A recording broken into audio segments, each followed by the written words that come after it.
जय हिंद बच्चों। इस समय आप लोग महामना इंस्टीट्यूट के यूट्यूब चैनल से जुड़े हुए हैं और इस चैनल में मैं आपका स्वागत करता हूं।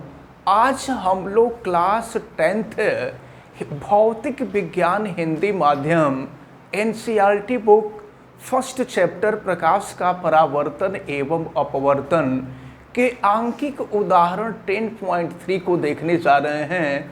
ये जितने भी एग्जाम्पल हैं बहुत ही महत्वपूर्ण एग्जाम्पल हैं।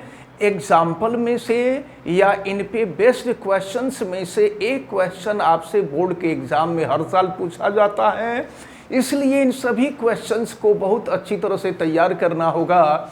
देखते हैं आंकिक उदाहरण 10.3।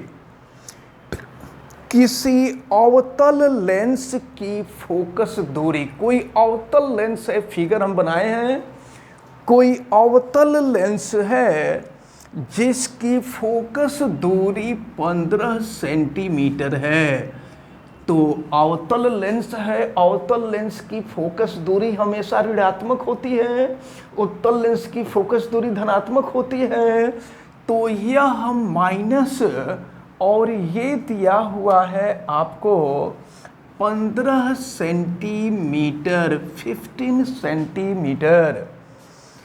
बिंब को लेंस से कितनी दूरी पर रखें? बिंब का मतलब वस्तु। जरा देखिए, ये बिंब ए बी है, ए बी ही बिंब है, बिंब को ही वस्तु कहते हैं। तो आपसे पूछा जा रहा है कि बिंब को लेंस से कितनी दूरी पर रखा जाए। तो आपको पता है कि लेंस से बिंब यानी वस्तु के बीच की दूरी को हम u से प्रदर्शित करते हैं, यानी आपसे u का मान पूछा जा रहा है। इसके द्वारा बिंब का लेंस से 10 सेंटीमीटर की दूरी पर प्रतिबिंब बने। प्रश्न में आपसे ये कहा जा रहा है कि अवतल लेंस की फोकस दूरी तो 15 सेंटीमीटर है।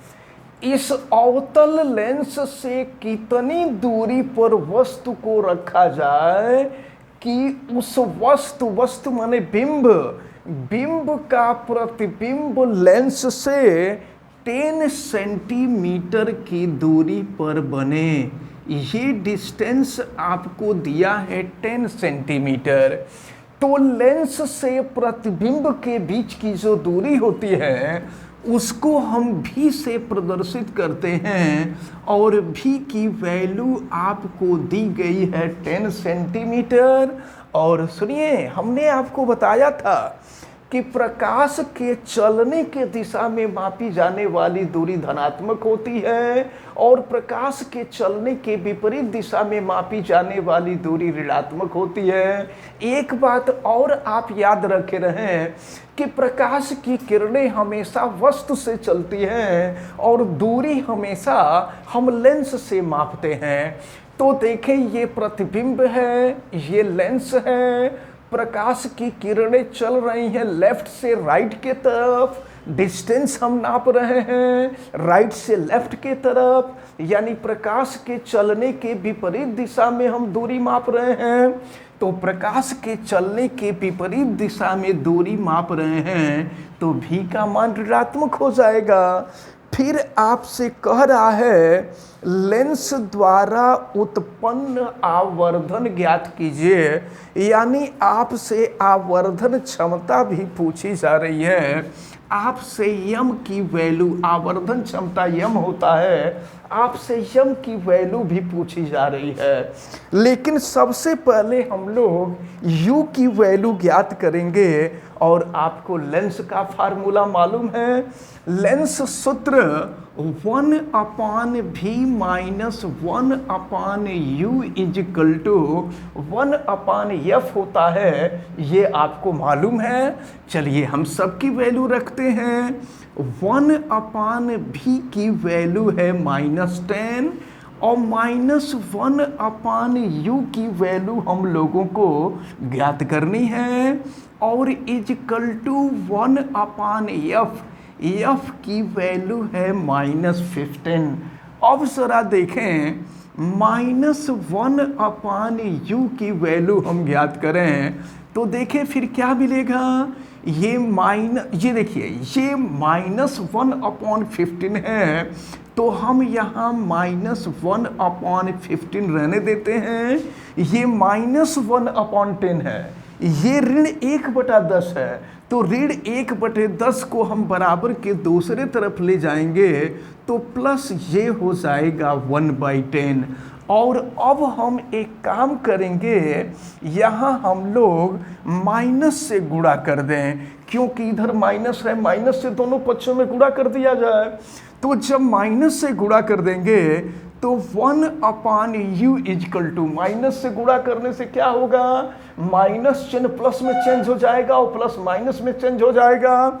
तो अब देखिए ये हो जाएगा आपका 1/15 माइनस ये हो जाएगा 1/10। तो अब जो है हम यहाँ से इसको सॉल्व करके वैल्यू निकालें तो 15 और 10 का एलसीएम ले लेंगे। तो 15 और 10 का एलसीएम 30 होता है, आपको पता ही है। 15 से इसमें भाग देंगे तो 15 दूना 30 हो जाएगा, और फिर 10 से भाग देंगे तो 10 तिहाई 30 हो जाएगा, और 3 का 1 में गुणा कर देंगे तो 3 हो जाएगा। अब ये हो गया आपका 1/u इजकल टू 2 - 3 - 1/30 हो जाएगा। और अब हम क्रॉस मल्टीप्लिकेशन कर लें तो u का 1 में मल्टीप्लाई करेंगे u हो जाएगा, और यहाँ 30 में मल्टीप्लाई कर देंगे -30 सेंटीमीटर। तो ध्यान से देखें, प्रश्न में आपसे क्या पूछा जा रहा था कि अवतल लेंस से वस्तु की दूरी बताइए। तो अवतल लेंस से वस्तु की दूरी यानी u का मान आपसे पूछा जा रहा था, और u की वैल्यू -30 सेंटीमीटर है। -30 सेंटीमीटर यह बतलाता है कि वस्तु लेंस के सामने है, क्योंकि लेंस के सामने की तरफ की दूरी हमेशा ऋणात्मक होती है और लेंस से पीछे के तरफ की दूरी हमेशा धनात्मक होती है।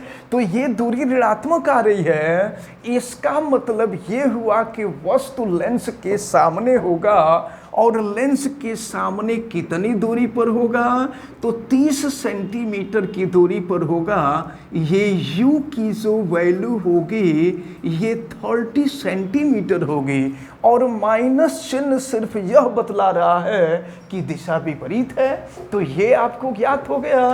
प्रश्न में आपसे यही पूछा गया था कि अवतल लेंस की फोकस दूरी 15 सेंटीमीटर है, इस अवतल लेंस से वस्तु यानी बिंब को कितनी दूरी पर रखा जाए कि उसका प्रतिबिंब 10 सेंटीमीटर की दूरी पर बने। तो अगर अवतल लेंस के सामने 30 सेंटीमीटर की दूरी पर अगर कोई वस्तु रखा जाए तो उसका प्रतिबिंब 10 सेंटीमीटर की दूरी पर बनेगा। अब इसके बाद आपसे आवर्धन भी पूछा जा रहा था। अब एक बात ध्यान से देखें, अवतल लेंस के द्वारा जो प्रतिबिंब बनता है यह प्रतिबिंब सीधा बनता है तथा आभासी बनता है। ये प्रतिबिंब है, ये प्रतिबिंब सीधा भी है। देख रहे हैं, वस्तु ऊपर के तरफ है, प्रतिबिंब भी ऊपर की तरफ है। तो अवतल लेंस के द्वारा जो प्रतिबिंब बनता है यह प्रतिबिंब सीधा होता है और आभासी होता है। अब हम लोगों से आवर्धन भी पूछा जा रहा है। तो अब जरा हम आवर्धन की वैल्यू ज्ञात करके देखें कि इसकी वैल्यू क्या आ रही है।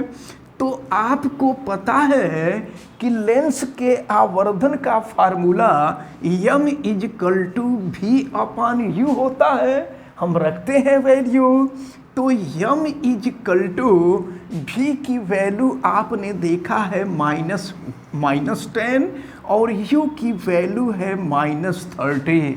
फिर क्या हो जाएगा, माइनस से माइनस कैंसिल हो जाएगा, 0 से 0 कैंसिल हो जाएगा, m = 1/3। यह रेखीय आवर्धन मिला। अच्छा, अब आप अगर एक को 3 से, अच्छा एक चीज और आप देख ले, यहाँ पर माइनस से माइनस कट गया था तो यहाँ कोई चिन्ह नहीं बच रहा है तो प्लस है, और जब प्लस होता है ना तो प्रतिबिंब हमेशा सीधा बनता है। जब आवर्धन का मान धनात्मक आता है, पॉजिटिव आता है, तो इस स्थिति में प्रतिबिंब हमेशा सीधा बनता है। अब अगर हम 1 को 3 से भाग दे दें तो ये 0.33 लगभग आ जाएगा। तो आपसे आवर्धन पूछा जा रहा था कि लेंस द्वारा उत्पन्न आवर्धन भी ज्ञात कीजिए। तो लेंस के द्वारा लेंस का जो आवर्धन है वो 1/3 है। इसका मतलब ये हुआ कि इस अवतल लेंस के द्वारा जो प्रतिबिंब बनेगा, प्रतिबिंब का आकार लेंस के आकार का 1/3 यानी 1/3 होगा। और फिर यह प्रतिबिंब जो होगा ये सीधा होगा और आभासी होगा। तो आज ये जो एग्जाम्पल हमने बताया, हमें उम्मीद है कि आपको बहुत अच्छी तरह से समझ में आया होगा। आप वीडियो को लाइक ज़रूर कीजिएगा और अगर किसी प्रकार की कोई दिक्कत समझ में आती है तो आप हमें कमेंट करके बताइएगा। वीडियो को मैक्सिमम स्टूडेंट तक आप शेयर करेंगे ताकि मैक्सिमम स्टूडेंट इस इम्पॉर्टेंट न्यूमेरिकल्स को समझ सके अच्छी तरह से। अगर आप चैनल पे नए हैं तो चैनल को सब्सक्राइब भी कर लीजिएगा।